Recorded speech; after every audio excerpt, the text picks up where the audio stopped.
Hello and welcome back to my channel, Stu here, the Predator Angler, and today I'm in one of my favourite places in the world. It's Rudyard Lake here in the Staffordshire Peaks, and I'm very excited that Mr. Ray here, the Chairman of Rudyard, has kindly agreed to speak to us about the water, the stocks, how to fish it, and everything in between.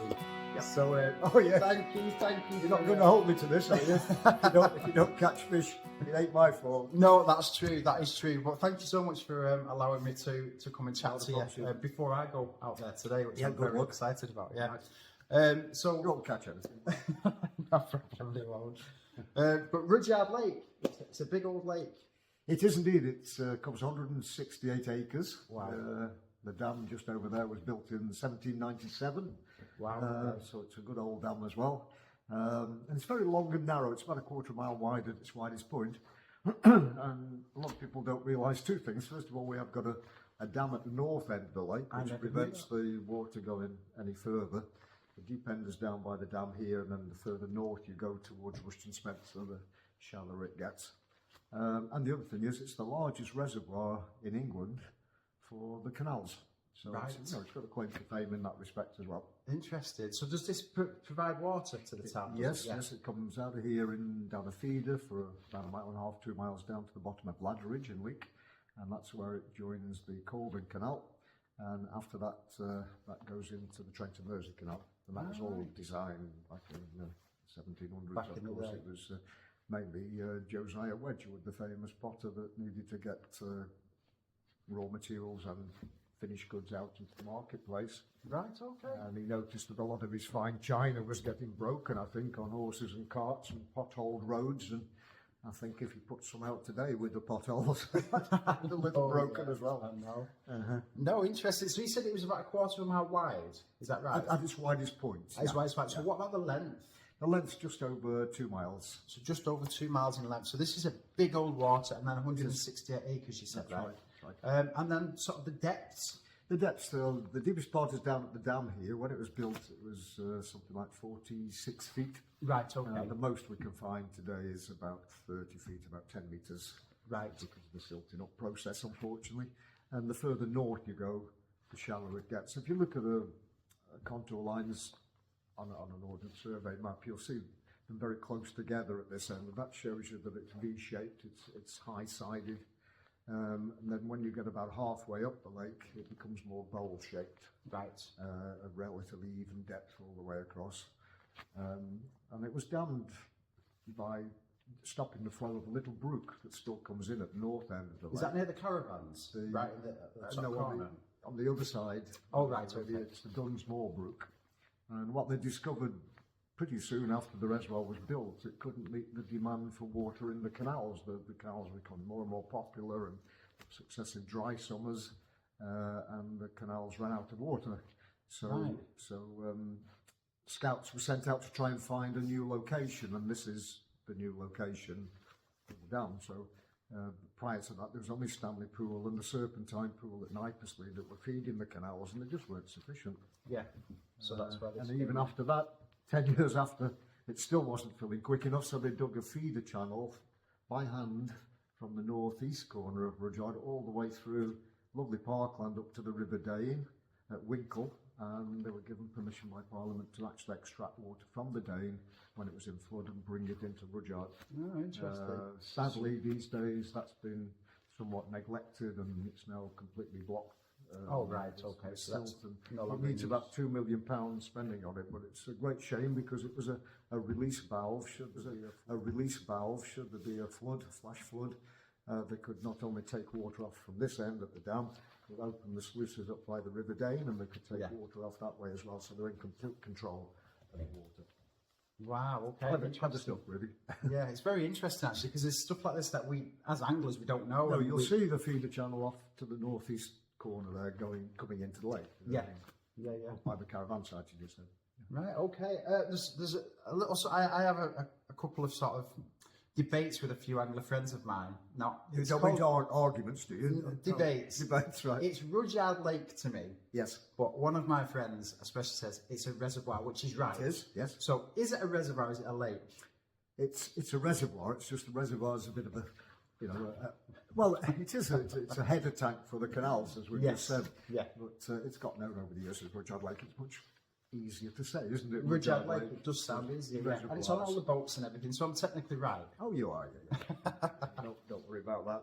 Yeah. Okay, so let's move on to the actual fishing. Now, I'm a predator angler, so I love the pike fishing in here. So let's start with the pike fishing for the pike fishing anglers. Now, there's some incredible species, specimen pike in here. There are. I mean, it's ebbed and flowed over the years. We've had various negative aspects of it, where we've had disease and fish kills and that kind of thing. We even had a milk tanker overturn at the north end. Oh. And milk came in for a while, and because pike in particular are quite a delicate fish. They certainly a lot are. of people don't appreciate that. Yeah. They're pretty lazy fish, but they are delicate, and it killed some of our pike. That's some 20 odd years ago, that. Yeah. But then we've had argulus, and lots of people, all the fish in Rudyard, all the pike have died.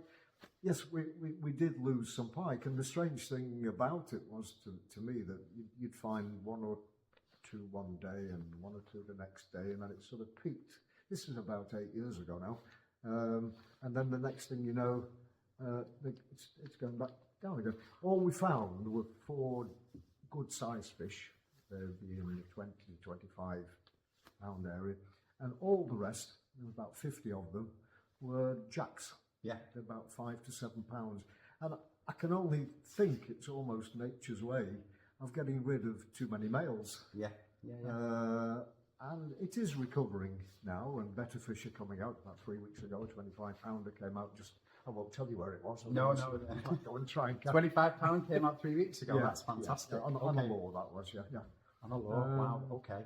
Lots of good fish, and I know anglers tend to extend the stories a little bit, and so on. But good anglers that I know and known for a number of years, and trust them that they've lost good fish at the net, and so it shows they're still.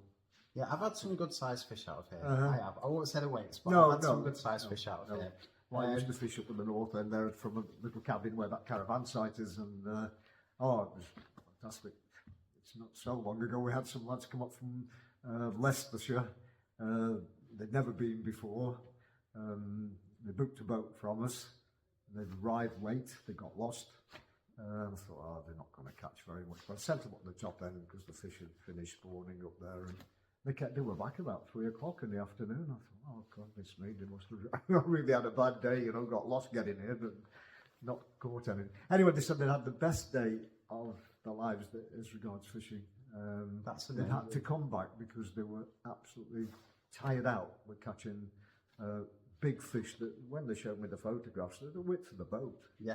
Huge fish. It really is a phenomenal water, and I can't stress it enough. And not only the water and the angling, but the staff here as well are really friendly. I mean, the last time, a couple of times ago, I was here, just back end of last year. Ray, when I'd coming off the boat, called Ray, offered me a cup of tea before I travelled home back to Warrington. So, and all the staff are the same. They're all really nice people here and very supportive. And that's one thing that I do like about this place as well. Yeah, we try and keep it as a family sort of atmosphere if we possibly can, and obviously, many of my background is sales, and I mean, you've got to look after customers. You don't just treat them badly at all. So it's evolving. No, it is. It's good. Okay, so pike angling, fantastic, but you do have other sorts of species in this water as well. We do, and probably our main fish is the bream. And over the years, again, it's had a varied reaction with the fishermen. There was a time when we started back in '95, and this was the mecca for match angling. And I'm told back in the 50s, I can't have really the 50s because the railway was running, probably in the mid 60s, I'm thinking. It was literally, you wouldn't get a peg down that side at all. There were so many matches and private people coming and fishing. And there's 120 pegs down the eastern shore. Yeah. And they're all full. You just wouldn't get in there. But then with the onset of commercials, a lot of these anglers, and particularly match anglers, migrated to Now it's all started to come back to more wild. Well, I've been here when there's been some matches on. Wild fishing. That far side is packed. Yes, yeah. So we're getting matches thanks to our match organisers, Tony and Richard Parry, that they organise some decent size matches from 40 and 50 anglers, which are feeder masters and so on. Fantastic. And some good catches of bream still coming out. I've seen a bream come out of here probably about 4 or 5 years ago now, but it was 12.5 pounds. Wow, so okay. so you don't need many of them to get a good weight. No, yeah, fantastic. What was I going to say then? We've got We've left the carp anglers to the last. Now there is carp in this water as well. There are, but not many. But having said that, I've never ever seen a single figure carp. Right, so they're all big. They're all big fish.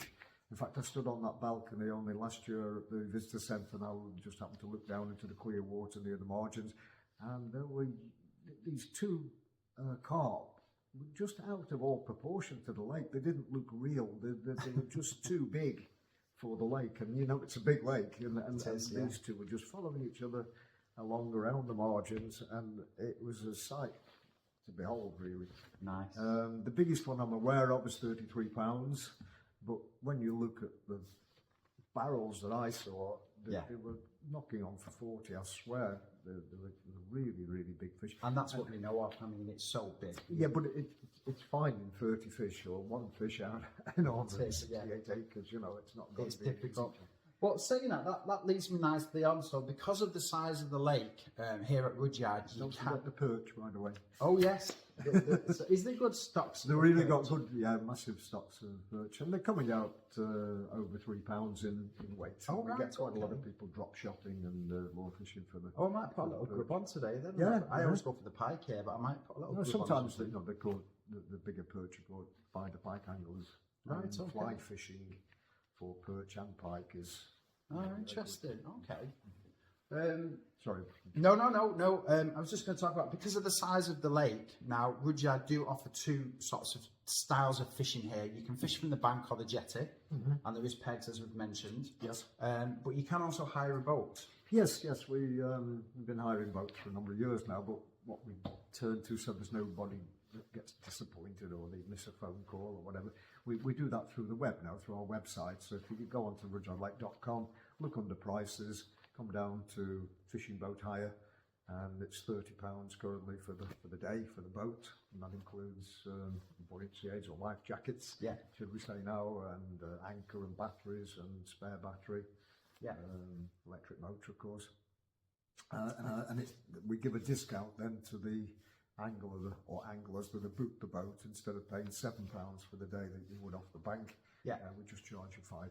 So £40 gets two of you out on the lake for the day. It does. I think it's an absolute bargain, because you can. Well, I'll try and put the prices up if you like. I really do. 30 quid for your own boat for the day, or you could share it with two, or possibly even three at a squeeze. You can get three as long as you're just fishing one rod each. Yes, yeah. And we've got a bigger boat, sorry, a wheelie boat, which will take 4 or even 5 anglers. So there you got something I didn't know as well. So you have got instead of £30, we charge 40 for that. But it's ideal for disabled anglers, and sadly we don't seem to get many coming along for it. Only just a few regulars, but that's what it was intended for originally. But it's a good, stable platform for. See, I didn't know that, so maybe now that will get that out. But you need to book that not online, but by contacting us on a text or a phone message. Right. Okay. No, that's fantastic. But yeah, the boat is really good. Like Ray here just said, you get the spare batteries. It's a motorboard or outboard, is it called? Yes, And you can cover so much of you can cover all of the lake in it. Now let's talk a little bit about safety. Now you do get your life jacket, but if you do get into any bother, you get given a card with a phone number on. That's right. And it actually happened to me on my last trip. My batteries died. And they were out within. Well, some anglers just don't know how to use batteries.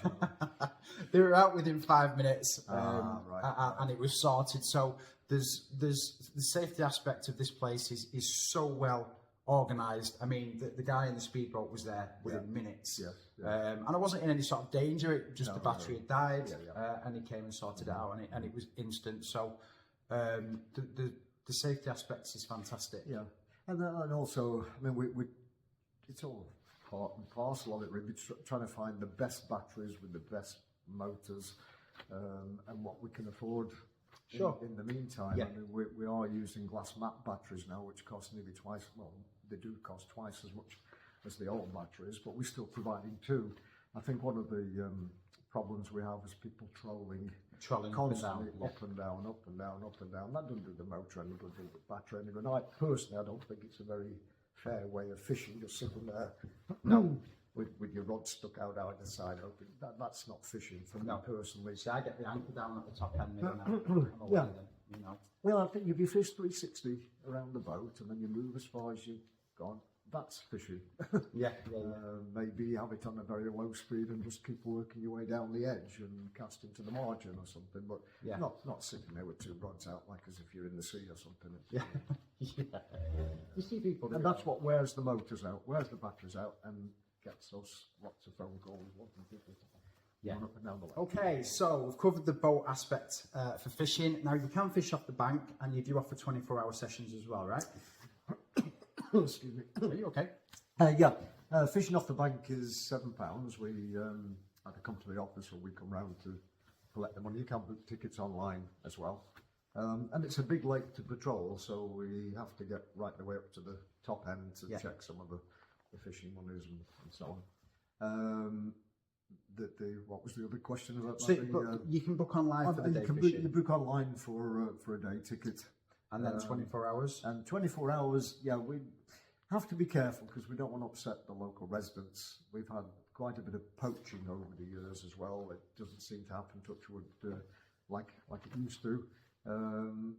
But the local residents are pretty alert, and if they see somebody with fires or torches or whatever when they're up in the night, and next thing you know, the phones are going, and they end up with the police down here and so on. So when people want to night fish, it's not camping, it's fishing, and it's a bivvy, and it's a proper setup. It's not just out with your family for the and I think in this day and age with anglers as well, especially those that do the 24 and the 48, they are aware of this because commercials are very. They have strict policies and guidelines about so do we these days and stuff like that. Well, you're coming fishing today for a boat, for example, and you've had to sign a form that says that you now read our rules, and you understand the restrictions. It's just the same for night fishing or fishing off the bank. It's common sense, most of it, but unless you start putting it in writing to people, and it covers you as well. It does. You know. Is there any specific rules with angling? Not so much pike angling, but other types of angling with. Is it barbless only, for example, or is there any specific kit that you need, size nets or anything like that? Yeah, we advise barbless, but how do you police it? That's the difficulty.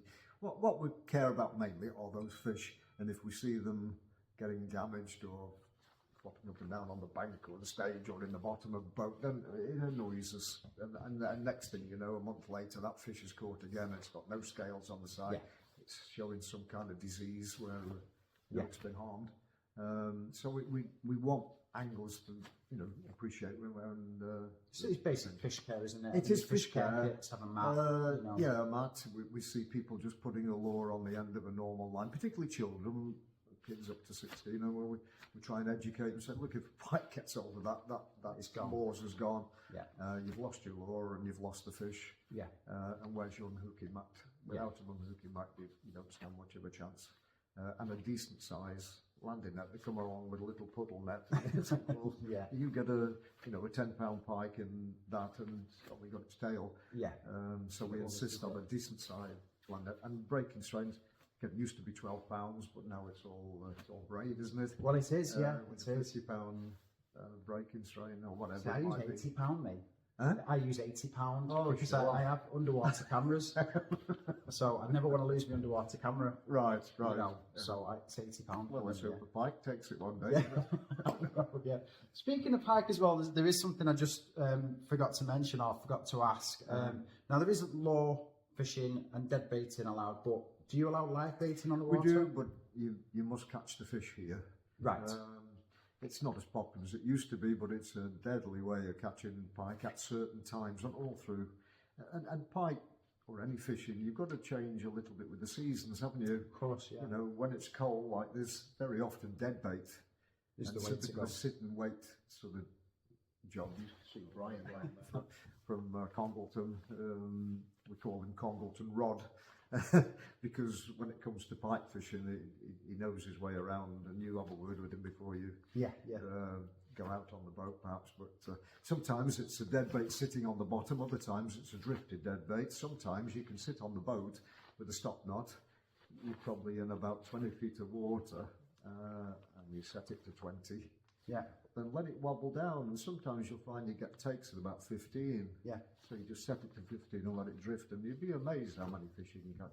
Even sink and draw with Well, I'm going to wobble today. Yeah. I've got some smelt and some trout. I'm going to sink and yeah, draw even today. a little sprat, but just sink.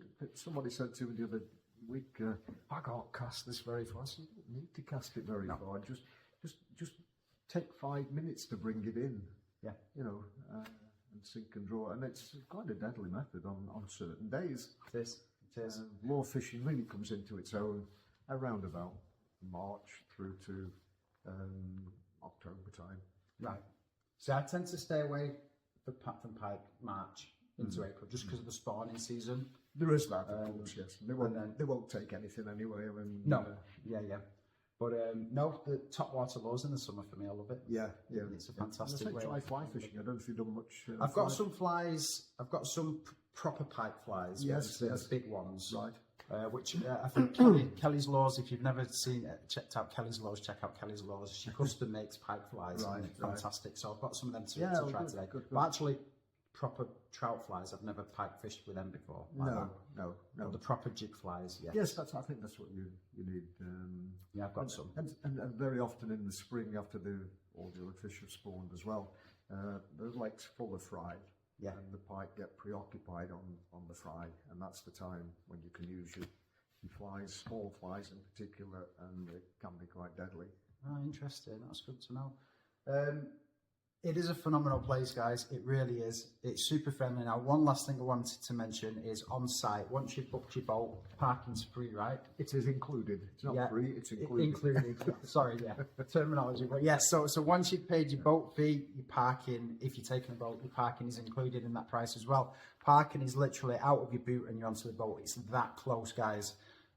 There's also a nice little cafe here. There is, opens at 10 o'clock through till 4 o'clock. Yeah, Best bacon baps in the country. They really are.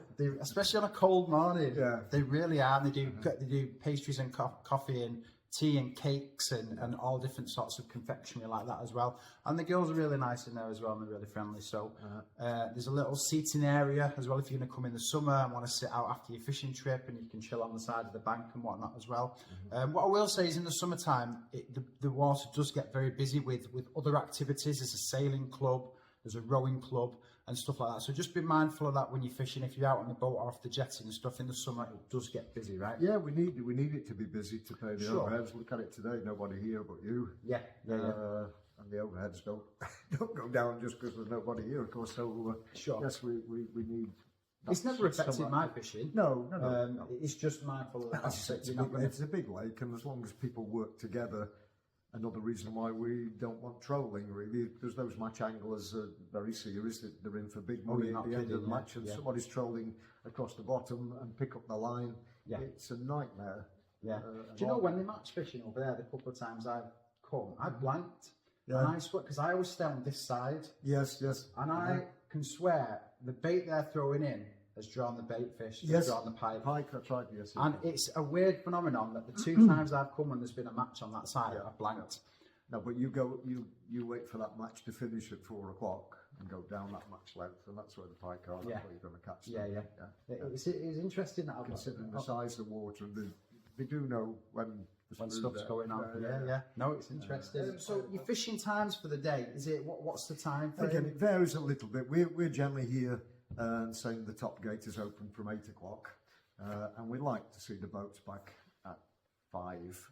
When it's really winter time and goes dark early, get back for 4:30, please, because we've probably got an hour's work to put everything Of away course, and yeah. put back on charge Yeah. and so on. I'm generally back by 3, you know. You Yeah. don't want to beat the traffic back to Warrington. Yeah, of course. Well, that's the other thing. You know, one of our colleagues that works here, he said, "Now you make sure you're back for 4:30 because I've got an appointment, a date with a pint."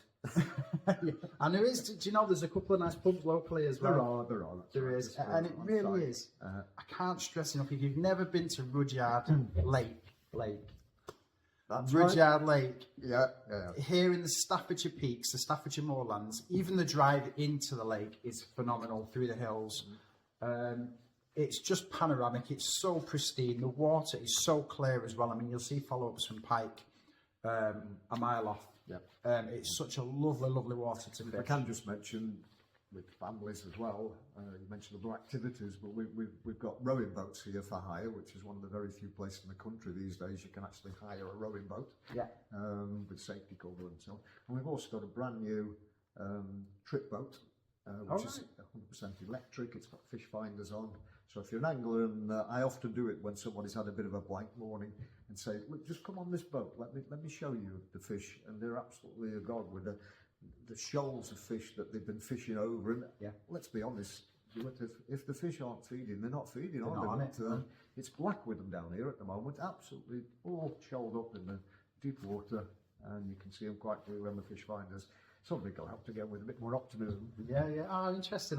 So something else I didn't know. So even I'm learning more about this place. But yeah, there is other activities there. So if you want to come down to Rudyard Lake and not fish, and you want to do something with your family, then there's lots to do. There's ice creams as well downstairs. And Oh, stuff, yeah, isn't yeah, there? yeah. Yeah, so there's all And sorts of visitor stuff to do. centres, showing the history of the lake, and the oldest visitor centre is across there, the Earl of Macclesfield Boathouse. And I've seen a train that runs up and There's a down there little as narrow well. railway, that's right, goes halfway up the lake. That's under new management now. It's had a lot of money spent on it over the last 5 years. Nice family-run exercise that, and yes, brings thousands of people through the summer. It is. I've seen them when I've been on the boat, and just walk your dog around here as well, and seeing lots of people walking dogs up and down. I mean, there's and the nature and wildlife and the birds that I've seen, and there's all the cows at the far end that come into the lake as well. That's right. Yes, It really is a we phenomenal have place. got a wildlife area at the north end. You'll see some buoys in the lake. Yes. Boys, B-U. yes. They're not Yeah, little yeah. boys. And this says no fishing or boating beyond this point. And you'll find if there's any water birds there, they'll see you coming and they'll go the other side. Yeah. Automatically, they know they're safe once they're on the other side, those boys. Yeah. No, it is. It really is one of my favourite places to come. It's one of my favourite waters by a long shot. Good. I've only ever had good experiences here. Well, let's hope you have a few more yet. Yeah, and apart from the couple of times that I have blanked, generally, on average, I've caught between 7 and 8 pike in a Really? session. I mean, You're boasting now, aren't you? just given the sort of the Yeah, I fish know. that you can catch in a Yes, day. yes. I've never done any other types of fishing here because I am a Well, predator maybe angler. they're not all big fish, but even if they're 7 or 8 pounds, depending on what your tackle is and so on, Yeah. particularly on a fly rod, Yeah. A 7 or 8 pound pike can put up quite a price. Certainly can. Tail walking and so on. It certainly can, It's yeah. a bit of fun. Yeah. It is. It's brilliant. Ray, thank you so much. I think we've covered everything. Right. Well, I'm here if you've got any other queries. All right. Yeah, no problem. Right, I'm going to get myself out. If you enjoyed this video, please drop us a sub, and I'll see you on the next one. Yeah, good luck to you. Thank you.